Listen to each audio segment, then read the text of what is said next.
Şimdi Hermes'ten bahsedelim o zaman. Hermes kitap ve Hermetik.org'dan bahsedelim. Hermetik orgu Hermes kitaptan önce mi başlattınız? Evet. Amaç neydi? Amaç şöyle, ben yani sıkı bir okuyucuyum diyelim. Yani birçok kitap okudum. Onları İngilizce okuduğum için hani bir Türk okurlarla Buluşturmak mı tek saat? Evet. Aynen öyle. Şimdi bundan yaklaşık 16 ya da 17 yıl önce Hermetics.org'da tanıştım. Ve Hermetics.org'un da gizli grupları vardı. Bir yıldıza bağlantılıydı, linkliydi. Hatırlıyor musunuz? Evet. İlk o zaman sizinle ben tanışmıştım bu şeyle ilgili. Bu gruplarda pratik çalışmalar vesaireler, özellikle de Altın Şafak Cemiyeti'nin çalışmalarını ile ilgili pratikler veriyordunuz.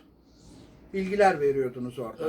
Yani ben çok fazla böyle ders şeklinde pek vermiyordum. Bir de yani ben sadece mevcut bazı şeyleri sunuyordum diyelim. Hani aracı oluyordum. Hani bir takım çevirmen olarak hazırlıyordum, veriyordum. Bilgi olarak veriyordum tabii, anlatıyordum bazı şeyleri. Ama yani o zamanlarda tabii Yahoo grupları diye bir şey vardı. Yahoo, evet. Yahoo sonra kapattı onları. Yani Yahoo biraz şey bir yer zaten. Evet. Şu anda benim mailim var. Yani oradan onlar da daraltmaya başladılar. Yani silin bunları yoksa yok edeceğiz diye. Yani pek verimli bir yer değil ama hani o sıralar O zamanın öyleydi. şartlarında gerçekten en verimli olan Yani ben şeylerden şu birisi. eskiden epey boş vaktim vardı. O sıralarda Hermetics.org'u hazırladım. Evet. Ve bildiklerimi oraya aktardım, koydum. Yani ben çünkü boş durmayı sevmem. Muhakkak bir şeyler yapmam gerekiyor. Daha sonra Hermes kitabı Hermes kitabı yaptıktan sonra tabii çıkarttınız. yani o zaman iş değişti. Pek vakit bulmadım. Yani uzun zaman Hermetics.org'u ben yenilemedim aslında. Hı hı. Yani bir iki tane makale koyduk ama yarın öbür gün ben tekrar düşünüyorum oraya biraz şey etmeyi, Hı hı. harekete geçirmeyi. Ama şu anda ben daha çok kitap üzerine Hı gidiyorum. hı. Yani bir yayın evi mi yoksa şey mi diyelim, yani yayın evlerinden toplanıp bir yerde tutulup buradan kitaplar dağıtılan bir yer mi? Yani kitap basıyor mu? Ya biz kitap Hermes, basıyoruz tabii. Hermes evet. olarak bizim 200'den fazla şeyimiz var. Mesela kimleri en Kitabımız var. çok bastınız? Burada Türkiye'de yazar olarak Türk yazarlar var ama çoğunlukla çeviri bizim yani. çeviri. Ama yani Türk yazarlar var.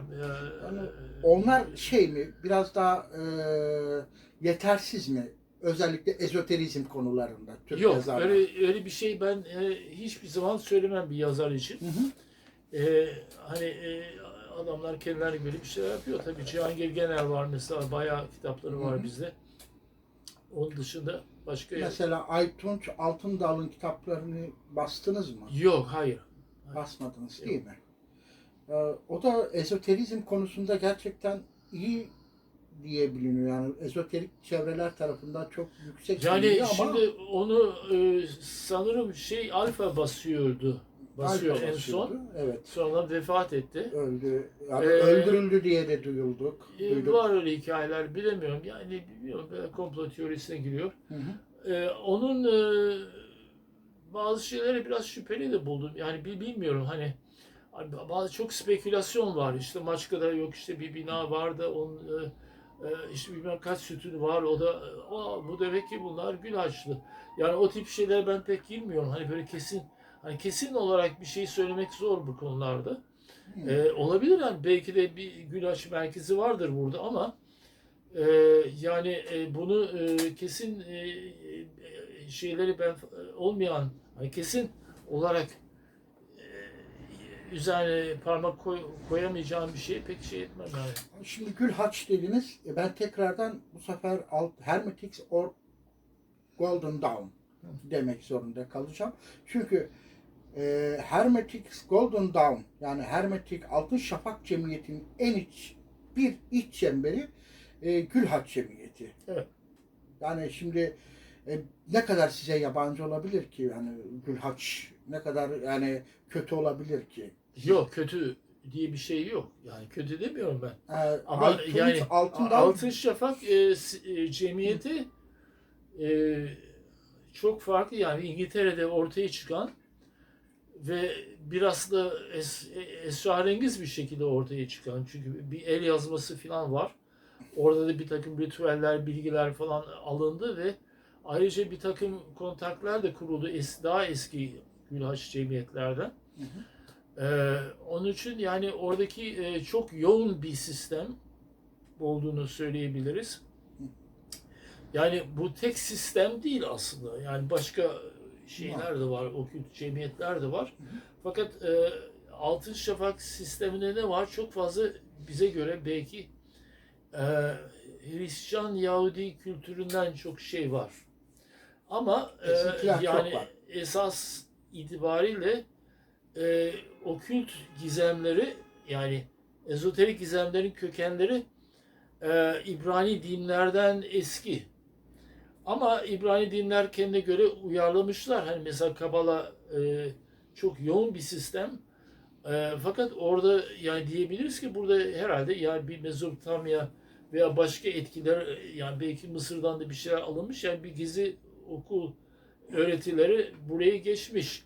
Yani, Ee, anladım. yani şey kökene indiğin zaman zaten Anadolu da giriyor bu işlere. Tabii, Çünkü tabii, tabii, tabii. Anadolu'da e, Sümer var. Anadolu'da Sümer var zaten. ya Sümer diyoruz ama Sümerlerden eski şeyler de var tabii yani. Şimdi mesela Ama evet, Göbekli haklısın. Tepe daha Göbekli eski Tepe, yani. evet, Evet, ama evet. şu an için Göbekli Tepe bizim için çok böyle muamma, sır. Neden sır? Çünkü yazılı belgeler yok şu an. Hani sadece ve sadece biz şey Anlıyorum yapalım. ama şimdi her şeyi şimdi Sümer'e bağlamak da zor. Yani eski Ama Mısır da var mesela. Mısır var da şimdi Evet. Mısır'ın öğretilerine baktığımız zaman hep Sümer geleneklerini görebiliyoruz. Yok, değil. Yani şimdi Anlatın. bak mesela Anlatın. şimdi bir tane mesela Graham Hancock yazarı biliyorsunuz, yani Evet. Netflix'te bazı şeyler yaptı. Hı hı. O niye Mısır'ı öncelik yaptı Sümer'e? Çünkü dedi ki Sümer'de megalitik bir şey yok. Hani megalitik demek büyük taş kültürü. Bunların yaptıkları piramitler ve diğer bazı şey, hani 100 tonluk Hı hı. taşların kullanıldığı mabetler var. Evet. Yani o çok eskiye gidiyor. Ama Kuzey Irak'a baktığımız zaman megalitik taşları görebiliyoruz. Onu da yıktılar en son İslamcı ordu, cihat orduları dediğimiz bir sürü orada Sümer tapınaklarını yıktı, Tamam da bombaladı. yani Sümerler evet yani çok eski, çok enteresan, çok şey var orada. Hı hı. Fakat yani Mısır'ın kökeni çok çok eskiye gidiyor. Yani Sümer'den daha eskidir. daha eski. Ama benim bildiğim Mısır'a Sphinx ve şeylere baktığımız zaman özellikle ilk bu ismini unuttuğum bir piramit var. Giza piramitlerinde Evet, en büyük. Keops, Keops piramitine baktığımız zaman evet. bu Keops piramitini yapanlar kadim Mısır halkı olmadığını farkına varabiliyoruz. Tamam. Ondan önceki kişiler yapmış yani. Tamam, onlar kim? Onlar kim? Belki Mu'nun, belki de Sümer'in uzantısıdır. Evet. Tamam.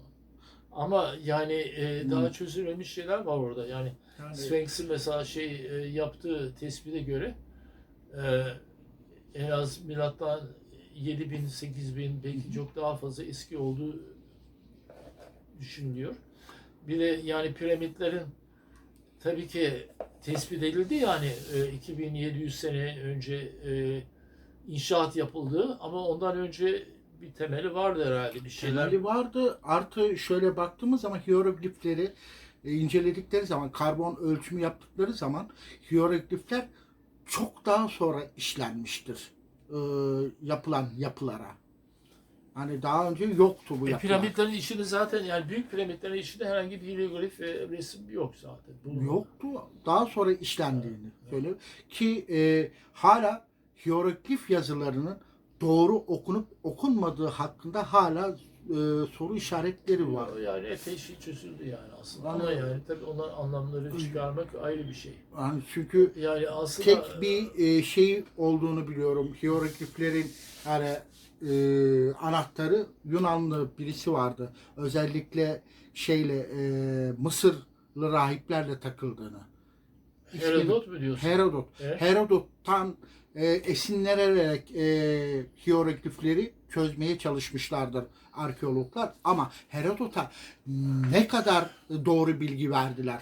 Tamam da şimdi hieroglifler esas ben söyleyeyim kim çözdü? Champollion diye birisi Fransa'da Ama ve onu şey yaptı. Yani büyük bir stel bulundu. Bir tarafta hieroglifler yazılı, bir tarafta da başka bir dilde. Ve onları yan yana koyarak çözdü. çözdüğünü varsayıyoruz. Ya başkaysa şeyler, anlatılanlar ya da yazılanlar. Yani işte tabii bu tip şeylere hiçbir bir yere varamayacağız galiba. Yani Ya öylesi ya böylesi.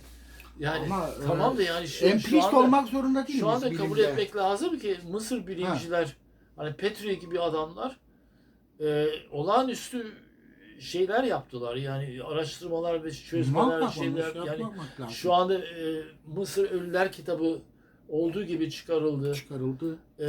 Ancak diyebilirsin ki belki bir kelimenin anlamı tam öyle değil veya belli bir şey söylerken başka bunun arkasında başka şey gizli diyebilirsin.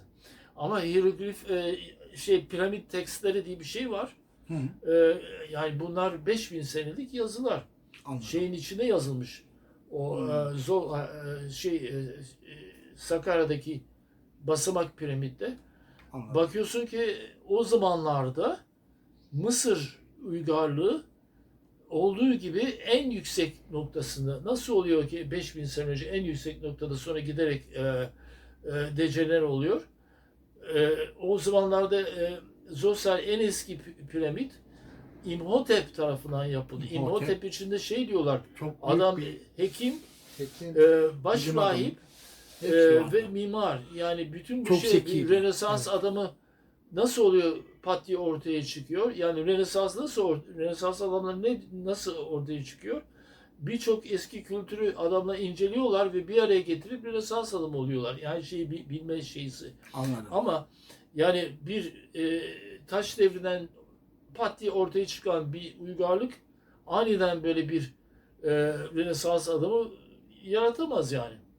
Yaratamaz. Doğru söylüyorsun. Onun dışında şu anda yani öyle şeyler var ki Mısır'da yer altında ve izin verilmiyor daha çıkarılmasına.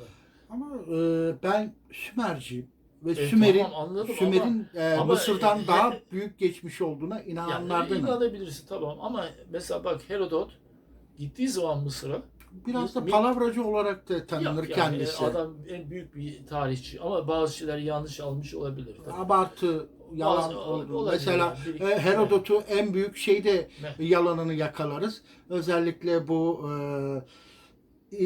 Perslerle yapılan savaş ne diyorlardı? Peloponnes savaşları. Yok. Sıcak ne demekti Yunanca'da? Bilmiyorum. Onu neyse oraya Neyse ama Mısır'a Herodot'un burada Evet. büyük bir yalan konuştuğu Ya olabilir açıklanıyor. belki çünkü Şimdi bilgi topluyor etrafında. Belki yanlış bilgi de verilmiş olabilir. Yani Hı-hı. şimdi mesela Herodot Mısır'a gittiği zaman orada Huvari diye labirent diye bir yer var. Yer altında büyük bir diyor ki bunun içinde Mısır'ın bütün şeyleri sığabilir diyor. Şeyleri. Evet. Ve bu devasal böyle odalar var. Yani yüzlerce böyle odalar var. Ve o öyle bir anlatıyor ki diyor ki bu piramitlerden daha muhteşem diyor. Fakat şu anda öyle bir şey gözükmüyor. Sadece bir harabe var orada. Ama bunu sonardan baktılar. Radarlı şeylerle baktılar ki hala var. Yer altında muazzam böyle yani Herodot'a gösterdiler tüneller ve labirentler falan var. Var. Bu büyük bir uygarlık. Ya, öyle şeyler var ki orada. Yani insan yapımı olması da neredeyse imkansız diyorsun. Evet. Veya piramitler 6 milyar tonluk milyon tonluk bir şey. Hı. 2 milyon 300 tane taş var. Var. Her biri de ortalama 2,5 ton, 3 ton, ortasında da 70-80 tonluk taşlar var. Giza piramitlerinden sonra yapılan piramitler zaten çok kötü. Hepsi kerpiçten yapılmış. Çoğunlukla turistik amaçla Küçük yapılmıştı. yapılmış tabii yani. Ha, Küçük. turistik amaçla Yani mezarlık yapılmıştır. olarak yapılanlar da var ama büyük piramitler dediğim yani 3 tane büyük piramit var. Segopa, Bir iki tane daha var tabii. Segopa, Segopa da çok tehlikeli ve gizemli bir Evet. piramit türü olduğunu biliyorum. Anladım. Bunların içinde herhangi bir ceset bulunmadı. Bulunmadı. Yani Kios piramidi girildiği zaman bir Arap girdiler yani kıra girdiler. Ondan sonra baktılar ki boş yani. Boş. İçinde yok. Bunu Neden yapıldığı hala soru işaretleri. yani şimdi piramitlerde. Christopher Don diye bir adam var. Kitap yazdı. Diyor ki bu bu bir jeneratör diyor. Bu tabii fantastik geliyor. Fantastik gelir yani. Fantastik geliyor fakat Hı. ya adamın bir tanesi inceledi diyor ki burada bir su pompa olayı var ve bir vibrasyon var. Aynısını Nil'in şeyini yaptı geldikleri adam. falan. Hı. Küçük modelini yaptı. Baktı ki elektrik veriyor. Yani onun için yani bilemiyoruz yani. Ama şimdi o zaman şöyle diyebilir miyiz? Golden Dawn, Hermetic Golden Dawn Mısır'dan çok çok fazla etkilenen Yani öyle tam olarak değil. Şöyle bir şey. Bu çok eski bir kere bu kaç 120 sene önce falan ortaya, Evet. 110 sene 1888'de ortaya çıktı. Çıktığı zaman birkaç tane 3 tane mason bunu kurdu. Yani ama şöyle düşünmek lazım. Yani o zaman İngiltere'de eğitimde herkes mutlaka olmak zorunda. masondu yani. Bunlar böyle zengin adamlar değil, işte bilmem hatta bayağı fakirdi yani McGregor Matthews filan. Desen Westcott desen o bir adli tıp adamı. Evet. Hatta aralarında kavgaları da var.